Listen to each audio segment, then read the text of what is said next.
महाराष्ट्र प्रदेश Congress committee आणि सांगली जिल्हा काँग्रेस कमिटीच्या वतीने आजचा हा मेळावा येथे आयोजित करण्यात आलेला आहे। वेळही बरेच झालेली आहे। भाषण सुद्धा आपण आपल्या भावना व्यक्त करणारी भाषण इथे झालेली आहे।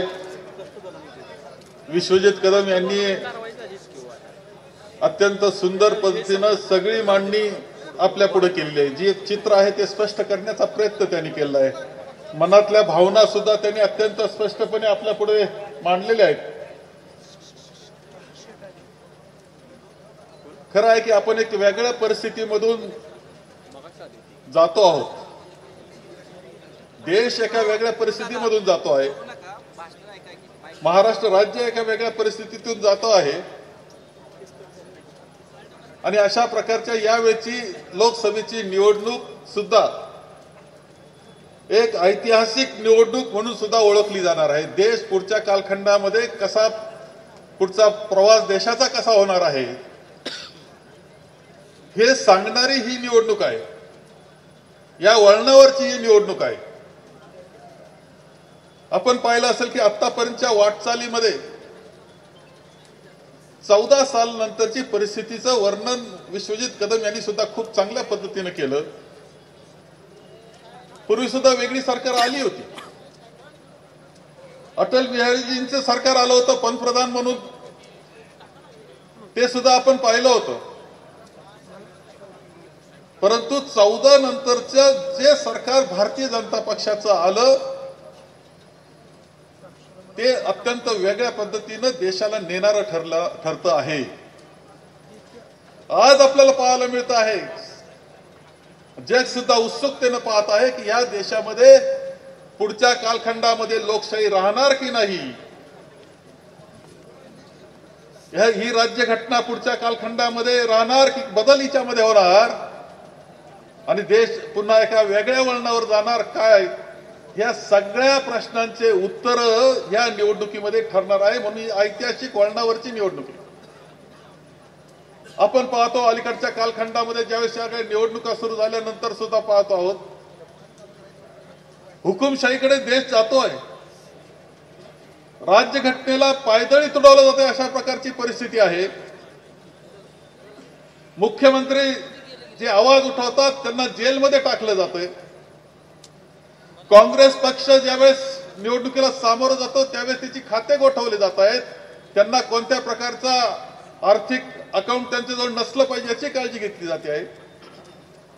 ईडीचा वापर असेल, आयटीचा वापर असेल, हे संपूर्ण देशामध्ये वातावरण हे बदलून गेलेलं आहे। दहशतवादाचं वातावरण निर्माण झालेलं आपल्या सगळ्यांना दिसतंय।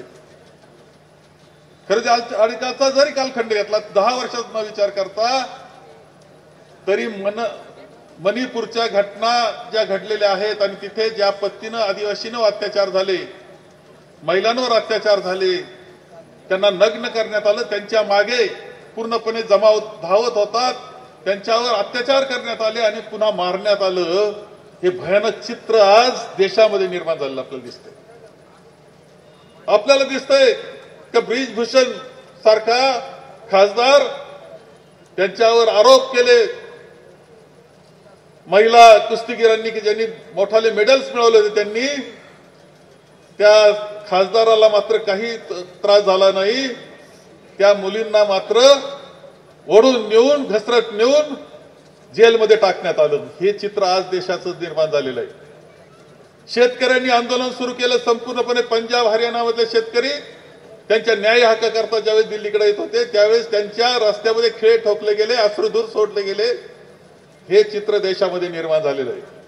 आणि अशा वळणावर देश असताना आपल्याला एक काळजी संपूर्ण देशामध्ये सर्व विरोधक एकत्र येऊन इंडिया अलायन्स स्थापना करण्यात आली। आदरणीय सोनेजी असतील, राहुलजी असतील, आदरणीय खरगे साहेब असतील, यांच्या नेतृत्वाखाली हे सगळे एकत्र आले, सगळे एकत्र आलेत आणि त्या पद्धतीने त्यांना एकत्र आणून आज देश वाचवण्याकरता, लोकशाही वाचवण्याकरता, आपली राज्यघटना वाचवण्याकरता एक शक्ती निर्माण करण्याचं काम या अलायन्सच्या माध्यमातून करण्यात आलं। राज्यामध्ये सुद्धा वेगळी परिस्थिती नाही। आपली लोकशाही आघाडी म्हणून आम्ही सरकार म्हणून एकत्र आलो, भारतीय जनता पक्षाला दूर ठेवलं। कशा पद्धतीनं त्यांनी पक्ष तोडले, 50 खोके एकदम ओके, ही तर सगळीकडे माहिती झाली आपल्याला. 70,000 कोटीचा आरोप झाला आणि 70,000 कोटीचा आरोप पंतप्रधानांनी केल्यानंतर दुसऱ्या दिवशी मात्र इकडून तिकडे उडी मारल्यानंतर तो आरोप हवेत उरला. सरकार स्थापन करण्याकरता भ्रष्ट पद्धतीचा मार्गाचा अवलंब भारतीय जनता पक्ष या राज्यामध्ये करतोय, याच्या बाबतीत सुद्धा पूर्ण नाराजी ही या राज्यामध्ये आहे. आणि म्हणून इथे सुद्धा लोकशाही आपली महाविकास आघाडीची स्थापना झाली. सरकार म्हणून काम केलंच, परंतु पुढे ती राहिली पाहिजे असा हा प्रयत्न केला. महाविकास आघाडी आपण स्थापन केली आहे, एकत्र पद्धतीने निवडणुकीला सामोरं जातोय. 5 ठिकाणी निवडणुका झाल्या, 5 मतदारसंघांमध्ये विदर्भातल्या. अत्यंत चांगल्या प्रकारचा निर्णय, विशेषतः काँग्रेसच्या जागा तिथं आहेत. आणि नाना भाऊचा निर्णय असा दिसणार की कदाचित सगळ्या जागा, तुम्हाला आश्चर्य वाटेल, सगळ्या जागा काँग्रेसच्या येणार अशा प्रकारचं चित्र तिथे निर्माण झालेलं आहे. आता उद्या परवा पुन्हा निवडणूक आहे, तिथे सुद्धा आता प्रचाराची फैरी आता शेवट थांबलेली आहे. परंतु तिथे सुद्धा एक वातावरण काँग्रेस करता अनुकूल, आघाडी करता अनुकूल झालेलं आहे. आपल्या कोणत्या पद्धतीनं भारतीय जनता पक्षाला देशाच्या पातळीला रोखायचं आणि राज्याच्या पातळीला रोखायचं हे सूत्र ठेवून आपण काम करतो आहोत, ही वस्तुस्थिती आहे. आणि ह्यावेळेस ज्या वेळेस आम्ही राज्य म्हणून हे सगळं नियोजन 48 जागांचं करत होतो, त्यावेळेस एकत्र बसणं साहजिक आहे की 3 पक्ष एकत्र, मित्र पक्ष होते पण त्यांचा विषय नाही, 3च पक्षांचा विषय झाला. मित्र पक्ष मदतीला, 3 पक्षाच्या जागा वाटपाचा हा विषय होता.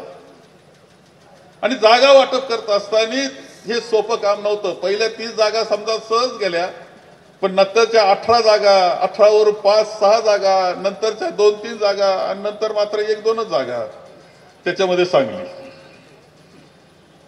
किती तेव्हा पहिल्या फिरीत 30 जागांनी जो पहिल्या जवळजवळ 45 जागांचा विषय मिटला. राहिल्या 3 जागावर 3 महिने गेले. एक वस्तुस्थिती तुम्हाला सांगतो, रात्री 12-12, 1-1, 2-2 वाजेपर्यंत चर्चा चालल्या. सतत तुमचा दबाव, आम्हाला तर दोन्ही बाजूला प्रेशर होतं की एका बाजूला तिकडून प्रेशर का आम्हाला ही जागा पाहिजे.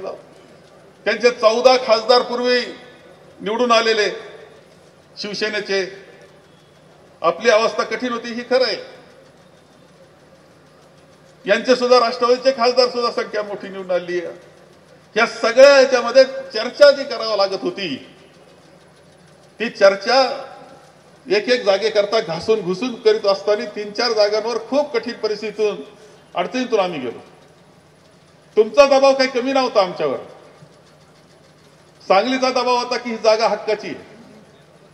त्यांचं म्हणणं होतं की आम्ही कोल्हापूरची जागा जी आमची होती, खासदार आमचा होता, ती आमची सोडलेली, तर आम्हाला ही जागा पाहिजे. आम्ही म्हणायचो की आमची पारंपरिक जागा आहे. तुम्ही टीव्हीवर काय ऐकलं असेल आमचं, ते शब्द परत सांगितले पाहिजे असं नाही. तुमचे पाठ झाले आम्ही काय काय बोलतो.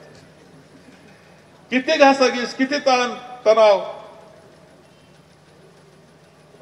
परंतु ह्याच्यामध्ये मी आपल्याला सांगेल की आपल्या सगळ्या कार्यकर्त्यांचा दबाव होता. परंतु त्यामध्ये विश्वजित कदम, पृथ्वीराज पाटील, विश्वजित कदम, विशालवी हे सातत्यानं एवढा आग्रह, एवढा दबाव, म्हणजे मीटिंग संपून 1 वाजता कुठं पोहोचतोय, आम्ही घरी पोहोचतो, झोपण्याच्या वेळेस विश्वजीतचा फोन, काय केलं तुम्ही आज, दिल्लीला किती चक्रा मारल्या मला माहित नाही, तुम्ही अध्यक्ष असायचेच बरोबर, दिल्लीला चक्रा. शेवटी दिल्लीला दखल घेऊन आम्हाला विचारायचे काय करताय तुम्ही. शेवटी दिल्लीवरून सुद्धा केसी वेणुगोपालजी स्वतः, सगळ्या देशाचं इलेक्शन पाहणारे माणसं म्हणजे केसी वेणुगोपालजी, ते स्वतः मुंबईला. एवढंच नाही तर मुकुलजी वासनिक यांच्याकडे पूर्णपणे राज्याच्या सगळ्या राज्यांची जबाबदारी अलायन्सची त्यांच्यावर, ते सगळी चर्चा असताना ते मुंबईला. रमेश चेनिथालाजी आपले प्रभारी ते मुंबईला, आणि ते स्वतः सुद्धा बैठकीला बसले आणि आग्रह धरला की आम्हाला ही जागा पाहिजे. परंतु शेवटी असं आहे की हे मान्य करावं लागतं आपल्याला की त्या आमच्या मित्र पक्षांनी मात्र त्याला मान्यता त्यांनी दिले नाही. एक वेळ अशी आली होती की शेवटी करायचं काय हा प्रश्न, इंडिया अलायन्सचं करायचं काय इथपर्यंत, आघाडीचं करायचं काय हा प्रश्न. आणि अशा अवघड याच्यामध्ये आपण इथपर्यंत खरं सांगतो का विशाल पाटील असतील किंवा हे तुमची परंपरा काँग्रेस, हे मला सांगलीच्या बाबतीत वेगळं सांगण्याची आवश्यकता नाही. तुम्ही काँग्रेसला वाढवलं, जपलंय आणि आतापर्यंत नवी पिढी सुद्धा मनापासून जपते. त्यांचं कौतुक केलं पाहिजे अशी लढाई ते करतात. याच्या बाबतीत माझ्या मनामध्ये आणि आमच्या मनात शंका नाही. एवढा म्हणजे त्यांनी इतका तणाव आणि सतत आग्रह हा ह्या सगळ्या मंडळीने ठेवला, विश्वजितच्या नेतृत्वाखाली ठेवला.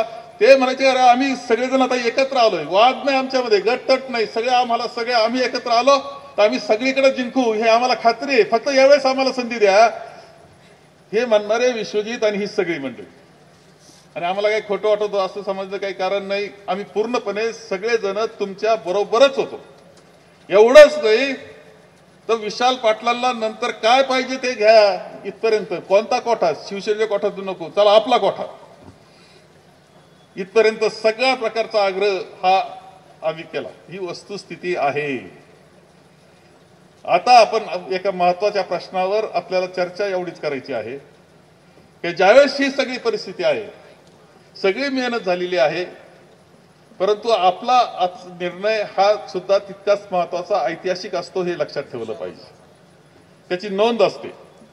कशा पद्धतीनं तुम्ही त्या कालखंडामध्ये काम केलं, कशा पद्धतीनं वागले हे ठरवणारा अशा प्रकारचा निर्णय असतो. इतिहासात त्याची नोंद होत असते.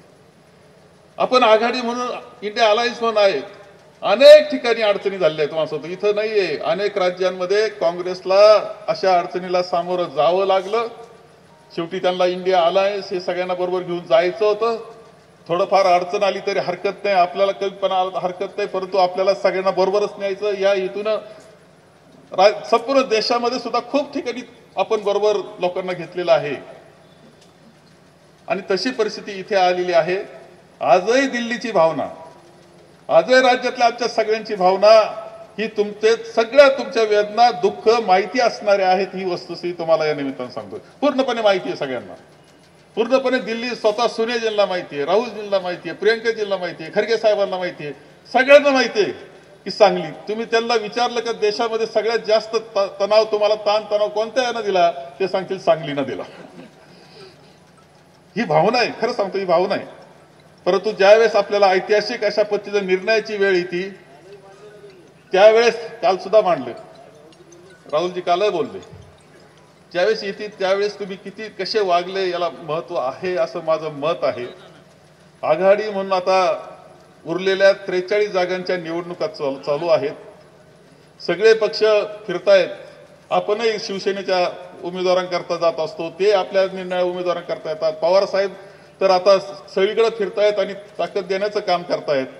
शेवटी कशा करता करतोय आपण, तर उद्देश एकच आहे शेवटी की राज्यामधून आणि देशामधून भारतीय जनता पक्षाला हद्दपार करणे ह्या उद्देशाने सगळे लढत असतील तर माझ्या मते त्यामध्ये आपलाही सहभाग असला पाहिजे. आणि त्याकरता आघाडी म्हणून आपण सगळ्यांनी साथ द्यावी एवढीच विनंती करतो आणि माझे 2 शब्द संपवतो.